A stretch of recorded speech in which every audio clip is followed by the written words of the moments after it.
নমস্কার, শুরু করছি প্যারালাল ঝলক। আপনাদের সাথে রয়েছি আমি উর্না।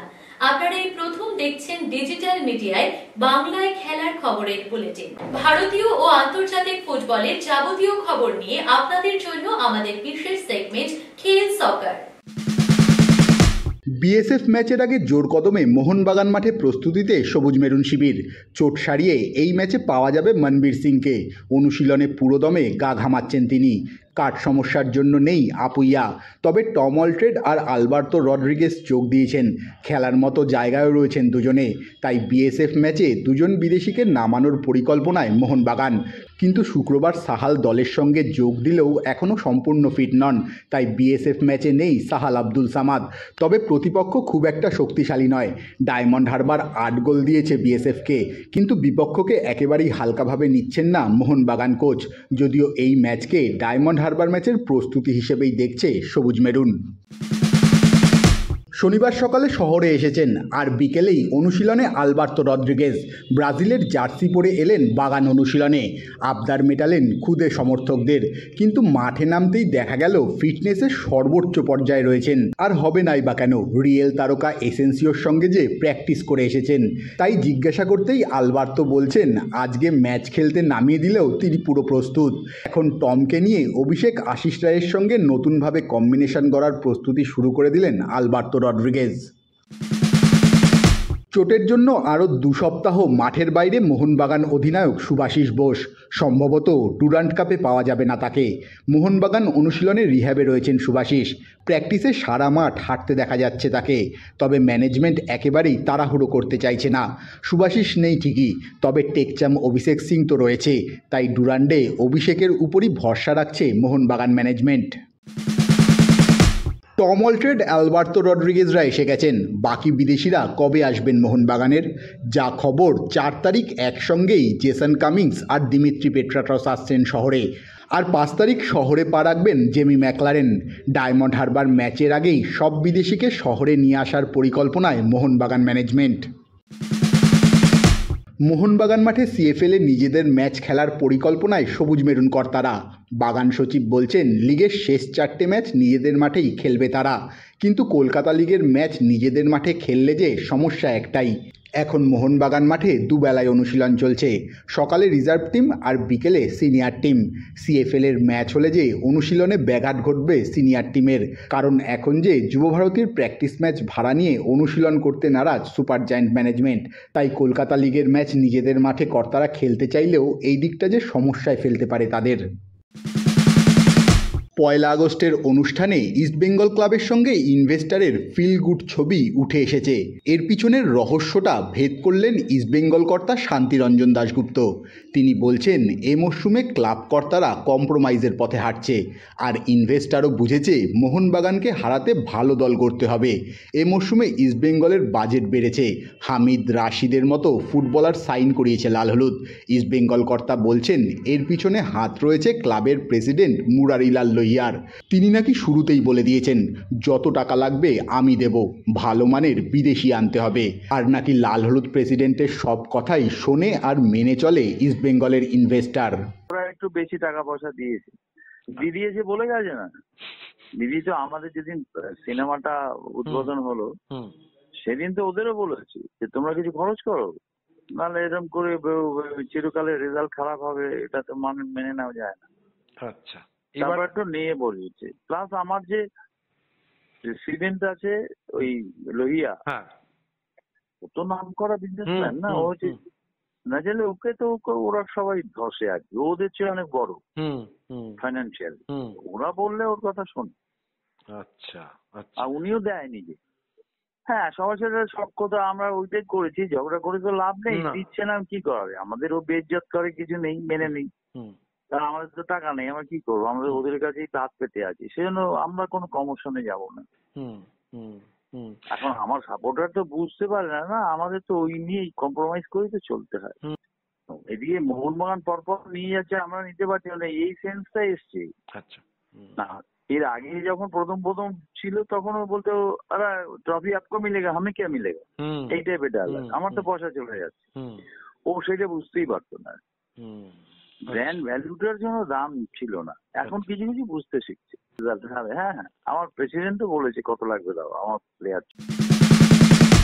মোহনবাগানের 29শে জুলাইয়ের অনুষ্ঠানে মাত্র একবার গিয়েছিলেন সঞ্জয় সেন, তাও সেই 2014-15 সালে সবুজ মেরুনকে আই লিগ চ্যাম্পিয়ন করার পর। কিন্তু বড় মঞ্চে কখনো সেরা কোচের সম্মান পাননি, তাই ইস্টবেঙ্গল তাকে সেই সম্মান দেওয়ায় আবেগে ভেসেছেন সঞ্জয় সেন। সেই কারণেই 1 আগস্ট ইস্টবেঙ্গলের মঞ্চে তারই বহিঃপ্রকাশ করেছেন বলে জানালেন তিনি।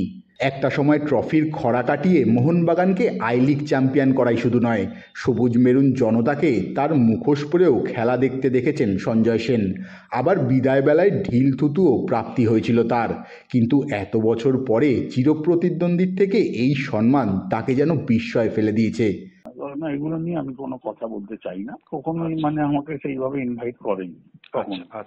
হ্যাঁ, আর যে বছর প্রথম 29শে জুলাই 2015 সালে, তখন তো আমাদের আই লিগ খেলছে, সেই সময় আমি গিয়েছিলাম।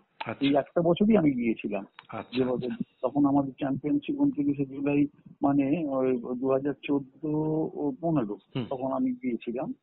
হ্যাঁ, ওই সময় ইলেকশন হয়েছিল, ইলেকশনের রেজাল্ট তো বেরিয়ে গিয়েছিল। তারপরে সেই প্রাপ্তি এই জন্যই যে ক্লাবে আমি কখনো খেলিনি, আমার কোনো অবদানই নেই, 1% যে টিমে আমার অবদান নেই, তারা যে আমাকে এইভাবে বিচার করেছে, এটা আমার কাছে বিশাল বড় ব্যাপার। কারণ এটা সচরাচর হয় না জেনারেলি, মানে দেখিনি আমরা কখনো। আমাদের এই বাংলার কালচারে যে মানে ঘরের ছেলে বলুন বা ঘরের এইরকম একটা হয়ে যায়, সেই জায়গা থেকে ইস্টবেঙ্গল যে নিদর্শনটা রেখেছে, এটা আমার কাছে খুব অভিনব লেগেছে। এটা সচরাচর হয় না। এবং আমাকে যখন নীতি সরকার প্রথমে ফোন করে বলেছিল, আমি একটু অবাকই হয়েছি। খেলোয়াড়, এত প্রাক্তন খেলোয়াড়, এক্স প্লেয়ার সকলে ছিল, সেটা তাদের সামনে তা বিশাল ব্যাপার আমার কাছে, নিশ্চয়ই সম্মানের, এটাই আছে। ইস্টবেঙ্গল ক্লাব একবার ডাকলেই প্রাক্তন থেকে বর্তমান সব ফুটবলারই ছুটে আসে লাল হলুদ তাঁবুতে। মোহনবাগানের অনুষ্ঠানে আপুইয়ার না আসা আর ইস্টবেঙ্গলের অনুষ্ঠানে কোচ ফুটবলাররা আসায় সবুজ মেরুনকে খোঁচা দিয়ে বললেন প্রাক্তন ফুটবলার বিকাশ পাজি। সঙ্গে তিনি বলছেন এবার ঘুরে দাঁড়াবে লাল হলুদ, আর আইএসএল এর ডার্বিতে মোহনবাগানের জালে বল জড়ানোর পরই শান্তি পাবেন তিনি। ইস্টবেঙ্গল ক্লাব সবসময়, তোমাকে বললাম, সবসময় ইস্টবেঙ্গল ক্লাব একটা, আর মানে আমাদের ভারতবর্ষে বলছি, ইস্টবেঙ্গল ক্লাব আজকে যেটা চিন্তা করে, অন্যান্য ক্লাব সেটা 1 সপ্তাহ, 1 মাস, 2 মাস, 3 মাস পরে সেটা চিন্তা করে। আজকে আমরা একটু ব্যাকফুটে আছি, আমরা হয়তো আমাদের সিনিয়র টিমটা ঠিক রেজাল্ট পাচ্ছে না বলে হয়তো একটু আমরা ব্যাকফুটে আছি, কিন্তু এটা তো চলতে পারে না। এটা আমার মনে হয় এটা সাময়িক একটা ব্যর্থতা ছিল, যে কোনো কারণই হোক, সেই কারণটা অনেকেই জানে। তা তবু বলছি যে ইস্টবেঙ্গল ক্লাব যত প্লেয়ার খেলেছে, যারা এখনো পর্যন্ত জীবিত আছে, যাদের আসার ক্ষমতা আছে অনুষ্ঠানে, তাদের কিন্তু একবার ক্লাব থেকে ইনফর্ম করলেই তারা একদম চলে আসে। ইস্টবেঙ্গল ক্লাব ইনভেস্টারদের সাথে মিলেমিশে টিম করছে। মোহনবাগান ক্লাব যেমন ধরো সঞ্জীব গোয়েঙ্কা, হয়তো তাদের অর্থনৈতিক অবস্থা অনেক ভালো, আমাদের ইনভেস্টারের অতটা নেই, কিন্তু এবছর প্রাণপণ চেষ্টা করছে। এবছরটা আমাদের কাছে একটা খুব গুরুত্বপূর্ণ বছর। এবছরটা আমরা যদি আইএসএল এ এই ডুরান্ড কাপ থেকেই বলছি, ডুরান্ড কাপের ফার্স্ট ম্যাচটা থেকেই আমরা একটা স্বপ্ন দেখতে শুরু করেছি যে এবছরটা আমরা একটা ভালো কিছু করব, যদি প্লেয়াররা সুস্থ থাকে, ইনজুরি না হয়। আমার মনে হয় কোচও ভালো আছে, কোচও তো নিশ্চয়ই সচেতন হয়ে থাকবে যে এই মানে ফিটনেস লেভেলটা ঠিক থেকে। বড্ড তাড়াতাড়ি ডুরান্ড আরম্ভ হয়ে গেছে, ঠিক আছে, ডুরান্ডের পরেও অনেকটা টাইম পাবে। তাই বলছি যে টিমটা আমরা খুব আশাবাদী, টিমটাতে এবছর যেটা হয়েছে আর কি। আমি চাই যে আমরা জীবিত অবস্থায় ইস্টবেঙ্গল আইএসএল চ্যাম্পিয়ন হোক, এটা দেখে যাই যেন ঘুরে দাঁড়াচ্ছি, আমরা আস্তে আস্তে ঘুরে দাঁড়াচ্ছি এবং সুসময় আমাদের আসছে, আমার দেখে মনে হচ্ছে। আর আরেকটা যেটা বলি, সেটা হচ্ছে আমাদের ফার্স্ট টার্গেট হচ্ছে আমাদের মোহনবাগানের জালে বল ঢোকানো, মোহনবাগানকে হারানো, এটা আমাদের টার্গেট। কারণ আমরা 10 বার আইএসএল এ খেলেছি, 10 বারের মধ্যে 9 বার আমরা হেরেছি, 1 বার জিতেছি। এটা আমাদের কাছে খুবই একটা মানে যন্ত্রণাদায়ক, এটা আমাদের, যে আমরা আইএসএল এখনো হারাতে পারিনি। মূর্খ অযোগ্য লোক বসে আছে ফেডারেশনে, বলছেন সঞ্জয় সেন। আর কোচ বাছাইয়ে ফেডারেশনের টেকনিক্যাল কমিটিকে নিয়ে বিস্ফোরক দাবি সঞ্জয়ের। বলছেন প্রেজেন্টেবল নয়, একটা কথা বলতে পারে না, এমন সব লোক বসে আছে টেকনিক্যাল কমিটিতে। খালিদকে ভারতীয় দলের কোচ নিযুক্ত করা হয়েছে ঠিকই, কিন্তু 170 জন আবেদনকারীর থেকে যে 3 জনকে শর্টলিস্ট করা হয়েছে তাদের মধ্যেও নেই সঞ্জয় সেনের নাম। বাংলার কোচ বলছেন কি করে থাকবে বলুন, কনস্ট্যান্টাইনের আন্ডারে খেলা ফুটবলারই যে এখন ফেডারেশনে, কোনো সাফল্য নেই, তবুও শর্টলিস্ট হচ্ছেন কনস্ট্যান্টাইন। সঙ্গে তিনি প্রশ্ন তুললেন, তাকে দীর্ঘদিন কোচিংয়ের সঙ্গে যুক্ত নেই বলা হচ্ছে, তাহলে ভারতীয় কোচ হওয়ার জন্য যোগ্যতার মাপকাঠি ঠিক কি, জানতে চাইলেন সঞ্জয় সেন। আমাকে বলা হচ্ছে আমি কোচিং এর সাথে যুক্ত না, তাহলে তারা কি চেয়েছে? 10 to 15 years পাস্ট এক্সপিরিয়েন্স চেয়েছে, 10 থেকে 15 বছরের এক্সপিরিয়েন্স চেয়েছে। তার সাথে সাথে যদি সে আন্তর্জাতিক ম্যাচের হয় আরো ভালো। এই যে বিদেশি কোচেদের যে ডাকা, তাদের কাছে তো অনেক বেশি, তারা এফসি থেকে শুরু করে বিভিন্ন ইউরোপিয়ান কান্ট্রিতে যারা অ্যাপ্লাই করেছে তাদের অনেকেরই অভিজ্ঞতা বেশি আছে। হ্যাঁ, তো ভারতীয় কোচ সিলেক্ট করবে, আমি এটা জানি, 100% জানতাম যে ভারতীয় কোচই সিলেক্ট করবে, এবং খালিদ করেছে এটাই এক্সপেক্টেড ছিল। আমিও জানতাম খালিদকেই করবে অ্যাকর্ডিং টু প্রেজেন্ট সিচুয়েশন অনুযায়ী। যদি বলো ব্যর্থ সাকসেসটা কি, মানদণ্ডটা কি, এই যে স্টিফেনকে বিচার করছিল, স্টিফেনের মানদণ্ডটা কি? মূর্খ যত কেউ জানে না সব লোকগুলো বসে আছে ওখানে। কনস্ট্যান্টাইনের কাছে খেলেছে, সে চাইছে, বা অন্যান্য প্লেয়াররা চাইছে, কনস্ট্যান্টাইনের রেজাল্টটা কি? তাহলে কি তাকে কনস্ট্যান্টাইনকে কিভাবে বিচার করেছে তারাই জানে। তারা যে 3 জন শর্টলিস্ট করেছে তারাই জানে। কেউ উত্তর দিতে পারবে যোগ্য যারা বসে আছে তারা কি যোগ্য? বিজেন কি প্রেজেন্টেবল? একটা ভালো কথা বলতে পারবে? একটা প্রেস কনফারেন্সে দাঁড় করিয়ে দাও না, কথা বলতে পারবে? ইয়েস, বাইচুং বলতে পারবে, সুনীল ছেত্রী বলতে পারবে, নিশ্চয়ই পারবে। একটা ভালো কথা বলতে পারবে 5 জনের সামনে। ভারতীয় দলের কোচ নিযুক্ত হয়েছেন খালিদ জামিল। তাকে শুভেচ্ছা জানিয়ে সঞ্জয় সেন বলছেন, দেশের ফুটবলের বিদেশি কোচ নিয়ে আসার ট্রেন্ড বদলানোটা এখন খালিদেরই হাতে। ব্যর্থ হলে আবার বিদেশি কোচের দিকে ঝুঁকবে ভারতীয় ফুটবল। তবে কোচ হওয়ার জন্য তিনি নিজেও আবেদন করেছিলেন, কিন্তু কোচ না হতে পারায় আক্ষেপ নেই সঞ্জয় সেনের।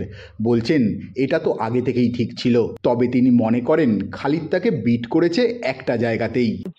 মুম্বাই এফসির কোচ যখন আমরা চ্যাম্পিয়ন হই, তার পরের বছরে তো ও মুম্বাইয়ের কোচ। তার 2017 সালে ও আইজলে জয়েন করেছে, যখন মুম্বাই ওকে ছেঁটে ফেলেছিল, ওকে আর রাখেনি, করিয়ে দিল, কারণ মুম্বাই ওই একবারে যে রেজাল্ট করছে। কিন্তু সেই জায়গা থেকে আইজলকে আমাদের দোষেই তো ওরা চ্যাম্পিয়ন হয়েছে।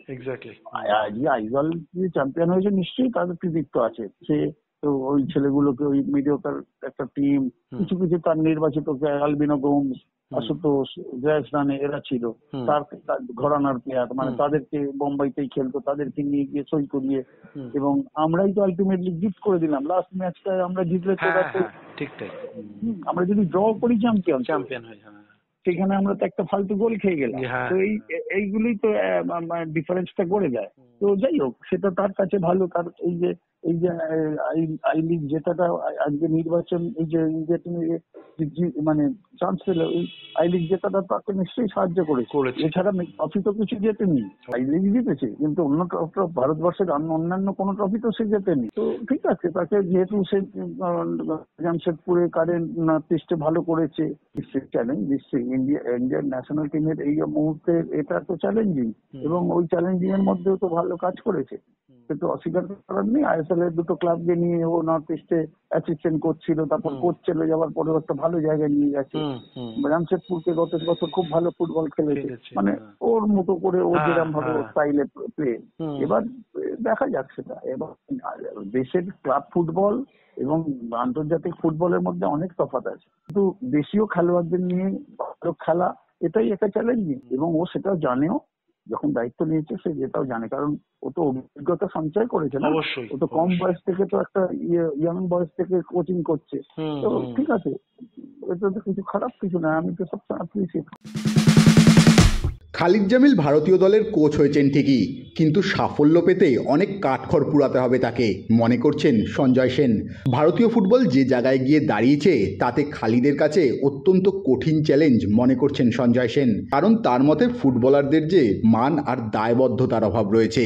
এবং সেটা ভালো, আমরা সবাই চাই খালিদ ভালো করুক, আমরা মনে প্রাণে চাই।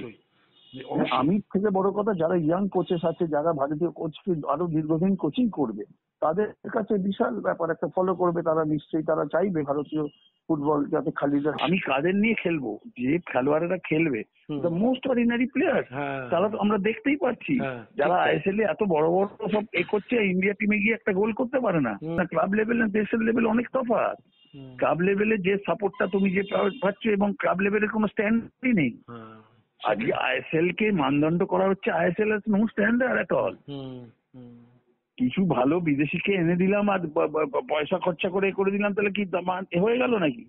একটা খেলা দেখে কেউ আনন্দ পায় নাকি? যে দলে যে লিগের রেলিগেশন নেই, যে টিমে যে জায়গায় তুমি হারলেও কিছু যায় আসে না, যে প্লেয়াররা ডার্বি হেরে গেলেও হাসতে হাসতে কানে মোবাইল মিউজিক সিস্টেম শুনতে শুনতে ঘরে ফেরে, তাদের মধ্যে কি আছে? আজকে আমাদের দেশের ডার্বি হলে, আজকে তুমি যদি 15 বছর 10 বছর আগের ডার্বি দেখো, এখনকার ডার্বি যদি তুমি হেরে যাও, খেলোয়াড়দের মধ্যে কোনো ফিলিংস আছে, তাহলে সেখানে মানদণ্ডটা তুমি কি করে বিচার করবে? তুমি একটা খেলোয়াড়কে কখনো দায়বোধ বলতে শুনেছো যে না আমরা ব্যর্থ হয়েছি, আমাদের উচিত ঘুরে দাঁড়ানো, আমরা ভালো খেলবো? কোনো প্লেয়ার একটা কখনো কমেন্টস করেছে? পরের মরশুমে কলকাতা লিগ থেকে কি দল তুলে নিতে চলেছে ভবানীপুর? এমনই ইঙ্গিত পাওয়া গেল সৃঞ্জয় বোসের কাছ থেকে। আসলে লিগের ফিক্সিংয়ের ছায়ায় কালিমা লেগেছে, পাশাপাশি কলকাতা লিগ নিয়ে নাকি রাজনীতিও শুরু হয়ে গেছে, এমনই অভিযোগ। ইস্টবেঙ্গল বিএসএফ ম্যাচে নাকি বিএসএস এর 2 ফুটবলার টাকা নিয়েছে, তা নিয়ে উঠেছে অভিযোগ। তাই পরের মরশুম থেকে ভবানীপুর সিএফএল খেলবে কিনা তা নিয়ে ভাবছেন কর্তারা। টটেনহাম ছাড়ছেন সন হিউমিন। দীর্ঘ 10 বছর থাকার পর ক্লাব ছাড়ার সিদ্ধান্ত নিলেন এই তারকা ফুটবলার।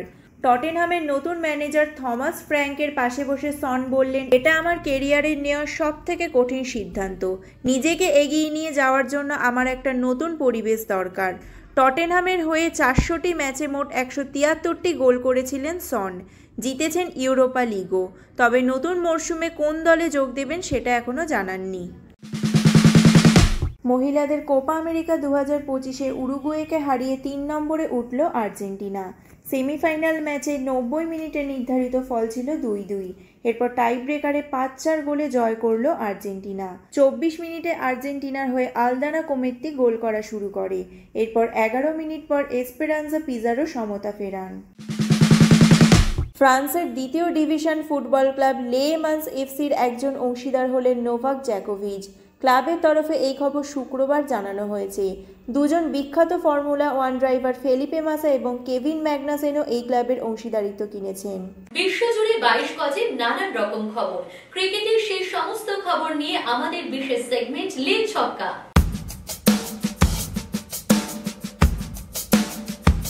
ভারত ইংল্যান্ড টেস্ট সিরিজে বিতর্ক থামার কোনো নাম নেই। এবার ঝামেলায় জড়িয়ে পড়লেন খোদ আম্পায়ার। শ্রীলঙ্কার আম্পায়ার কুমার ধর্মসেনার সঙ্গে লেগে গেল কেএল রাহুলের।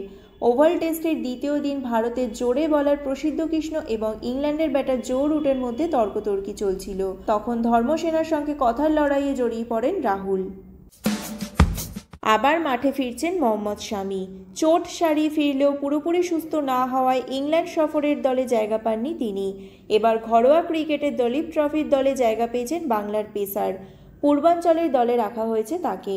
নেওয়া হয়েছে 14 বছরের বৈভব সূর্যবংশীকেও। 28 আগস্ট থেকে 15 সেপ্টেম্বর পর্যন্ত হবে দলীপ ট্রফি। সেই প্রতিযোগিতার জন্য পূর্বাঞ্চলের দল ঘোষণা করা হয়েছে। তাতে রয়েছেন শামি। বৈভব অবশ্য মূল দলে নেই, তাকে স্ট্যান্ড বাই হিসেবে রাখা হয়েছে। জনপ্রিয়তার কথা ভেবে রিঙ্কু সিংকে ভারতীয় নির্বাচন কমিশন তাদের ব্র্যান্ড অ্যাম্বাসাডর করেছিল। ক্রিকেটারের কাজ ছিল ভোটদানের বিষয়ে ভোটারদের সচেতন করা। শুক্রবার জানা গিয়েছে রিঙ্কুকে পদ থেকে সরিয়ে দেওয়া হয়েছে। এর মূল কারণ রিঙ্কুর হবু স্ত্রী প্রিয়া সরোজ সমাজবাদী পার্টির সাংসদ। চলতি বছরেই তাদের বিয়ে সম্পন্ন হবে। এশিয়া কাপ নিয়ে আবার জটিলতা তৈরি হয়েছে। পাকিস্তান ক্রিকেট বোর্ডের ওপর চাপ তৈরি করেছে প্রতিযোগিতার সম্প্রচারকারী সংস্থা Sony sports network. Asia cup সম্প্রচার করা হবে সোনি স্পোর্টস নেটওয়ার্কে। 2031 সাল পর্যন্ত এই প্রতিযোগিতার সম্প্রচারের জন্য এশিয়ান ক্রিকেট কাউন্সিলকে 1480 কোটি টাকা দিতে হবে তাদের। পাকিস্তানে এশিয়া কাপের সম্প্রচারের জন্য তারা এই চুক্তির 25% অর্থাৎ 370 কোটি টাকা দাবি করেছে। তাতেই সমস্যা বেড়েছে। ফুটবল ক্রিকেটের বাইরেও খেলার দুনিয়ায় রয়েছে আরো নানা রকমের খবর, আর সেই সব খেলার খবর নিয়ে আমাদের বিশেষ segment wing play. Sahil Rajesh Yadav ও Shrey Bharadwaj Kolkata sports authority of ইন্ডিয়ার তীরন্দাজির ছাত্র। সম্প্রতি ওয়ার্ল্ড ইউনিভার্সিটি গেমসে কম্পাউন্ড তীরন্দাজিতে সোনা এবং রূপো পেয়েছেন সাহিল। আর Shrey world police and fire গেমসে রিকার্ভ তীরন্দাজিতে সোনা জয়ের হ্যাটট্রিক করেছেন। দুজনকে শুক্রবার সংবর্ধনা দিল কলকাতা সাই। রিয়াদে শুক্রবার ই স্পোর্টস বিশ্বকাপের দাবায় খেতাব জিতলেন ম্যাগনাস কার্লসেন। তিনি হারালেন ফরাসি গ্র্যান্ডমাস্টার আলীরেজা ফিরোজাকে। চ্যাম্পিয়ন হওয়ার পথে কার্লসেনের দখলে 4টে জয়, 2টো ড্র আর একটি হার। খেলায় 50 সালের মাথায় কার্লসেনের একটা ভুলে ফিরোজা একটি গেম জিতেছেন। শুক্রবার কানাডা ওপেনে বড় অঘটন ঘটালেন আনাস্তিসা সেভাস্তোভা। দুবারের চ্যাম্পিয়ন জেসিকা পেগুলাকে 2-1 সেটে হারিয়ে দিলেন বিশ্বের 386 নম্বরেই খেলোয়াড়। চতুর্থ রাউন্ডে উঠে সেভাস্তোভা খেলবেন নাওমি ওসাকার বিরুদ্ধে। খেলার দুনিয়ায় শোনা যায় নানা রকমের মন্তব্য, আর সেই সব মন্তব্যের কোলাজ নিয়ে আমাদের বিশেষ সেগমেন্ট থ্রো ইন। আমার কেরিয়ারে এটা সবচেয়ে কঠিন সিদ্ধান্ত, অসাধারণ সব স্মৃতি। টটেনহাম ছাড়ার সিদ্ধান্তটি নেওয়া খুব কঠিন ছিল, কিন্তু আমার মনে হয় এটাই সঠিক সময়। আশা করি সবাই আমার সিদ্ধান্তটা বুঝবেন এবং সম্মান করবেন। 23 বছর বয়সী এক তরুণ হিসাবে আমি উত্তর লন্ডনে এসেছিলাম। খুব অল্প বয়সী একটা ছেলে যে ইংরেজিতেও কথা বলতে পারত না। এখন পরিণত হিসেবে এই ক্লাব ছেড়ে যেতে পারাটা সত্যিই গর্বের বিষয়। ভিভ রিচার্ডসের সঙ্গে এরকম কেউ করতে পারত? আমার কাঁধে কোনো বোলার হাত রাখলে বলতাম, আমার থেকে দূরে থাকো। প্যারালাল ঝলক আজ এ পর্যন্তই। খেলার দুনিয়ার সেরা প্যাকেজ নিয়ে দেখতে থাকুন প্যারালাল ঝলক প্রতিদিন রাত 10টায়।